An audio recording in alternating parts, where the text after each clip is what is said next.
January 2005. Panama's Zane Grey Reef. World-renowned fisherman, artist, and marine biologist Dr. Guy Harvey and his crew are trolling the open waters on a mission to tag black marlin. We want to find out where these guys go after they come through Panama. Most people's interaction with them is at the other end of a fishing line.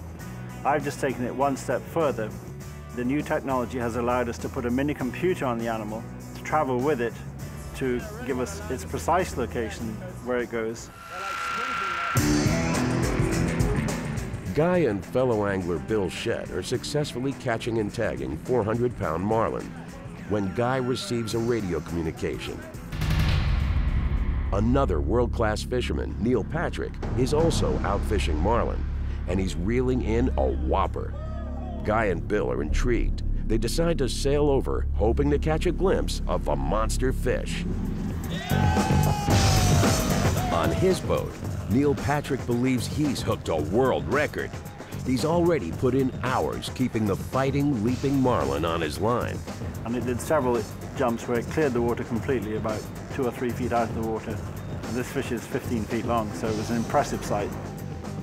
Neil makes a momentous decision. Instead of landing the marlin for the record, he wants Guy Harvey to tag it. Every angler aspires to catching an IGFA world record at some point in their life. For Neil to have given up the chance of possibly getting the 50-pound test black marlin world record was a big thing to give up. Guy and Bill Shedd pull up alongside Neil Patrick's boat. Guy faces a huge challenge. Beneath the waters, the fighting fish is getting dangerously tired. To tag him safely, Guy has to get the marlin to the boat fast. When they start jumping, they expend a great deal of energy in a short time, and they get tired very quickly.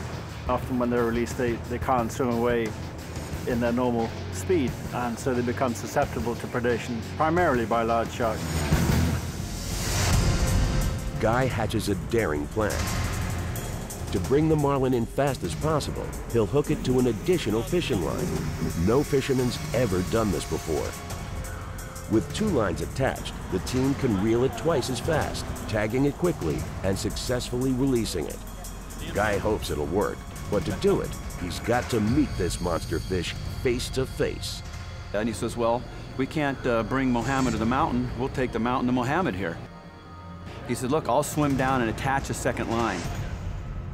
And I thought, well, that ain't gonna happen, but you're Guy Harvey, so let's try. Guy hits the water. He's an accomplished swimmer, but he's no match for a marlin, fish that can easily reach speeds over 40 miles an hour. And most human beings can't swim at that speed, let alone wearing diving gear. Swimming down with a line in your hand, 40 feet under the water, trying to catch up to this marlin that's more than 1,200 pounds, that's not an easy thing to do. In fact, that's never going to happen again in the history of fishing. Guy makes repeated attempts. The effort is exhausting and risky. Every time I get close to it, previously, she would kick away. Again, all of that is cause for concern because it's sudden movements like that that will cause the line to break if the drag is too high. He goes for a final try. After fighting for hours, the tired fish is slowing down. At last, 40 feet underwater, Guy approaches the biggest marlin he's ever seen. Just to be in the company of an animal like that was exhilarating.